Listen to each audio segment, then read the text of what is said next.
சென்னையின் பல்வேறு பகுதிகளில் அதிலும் குறிப்பாக வடசென்னை பகுதியில் கனமழை காரணமாக வீடுகளில் மழைநீர் புகுந்திருக்கிறது. இது பற்றிய தகவல்களை தருகிறார் நம்முடைய செய்தியாளர் ராஜ்குமார்.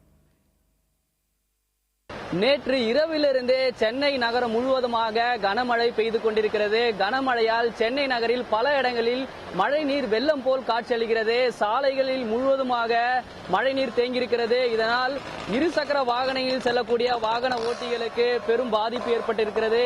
பல இடங்களில் போக்குவரத்து நெரிசல் ஏற்பட்டிருக்கிறது. குறிப்பாக வடசென்னை வியாசர்பாடி, பட்டாளம், எம்கேபி நகர் இது போன்ற இடங்களில் சாலைகளில் மழைநீர் தேங்கியிருக்கிறது. அதே போன்று இன்று வெளியில் செல்லக்கூடிய மக்களுக்கு பாதிப்புகள் ஏற்பட்டிருக்கிறது. தொடர்ந்து காலையிலிருந்து மாநகராட்சி அதிகாரிகளும் மீட்பு பணிகளுக்கான நடவடிக்கைகளை மேற்கொண்டிருக்கிறார்கள்.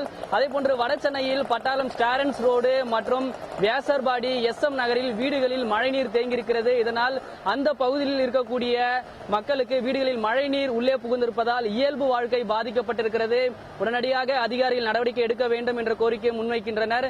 தொடர்ந்து மாநகராட்சி அதிகாரிகள், தீயணைப்பு துறையினர், மின்சார வாரிய அதிகாரிகளும் இணைந்து முன்னெச்சரிக்கை நடவடிக்கையும் தொடர்ச்சியாக மேற்கொண்டு வருகின்றனர். சென்னை நகரில் அமைச்சர்கள், சென்னை மாநகராட்சி மேயர் சைதை துரைசாமி உள்ளிட்ட அமைச்சர்களும் தற்போது ஆய்வுப் பணிகளை மேற்கொண்டு வருகிறார்கள். ஒரு சில இடங்களில் மாநகராட்சி ஊழியர்கள் அதற்கான பணிகளிலும் மேற்கொண்டிருக்கிறார்கள். எனினும் ஒரு முழுவதுமான நடவடிக்கை உடனடியாக எடுக்க வேண்டும் என்று வடசென்னை பகுதி மக்களும் கோரிக்கை விடுக்கின்றனர். புதிய தலைமுறைக்காக ஒளிப்பதிவாளர் தங்கதுரையுடன் ராஜ்குமார்.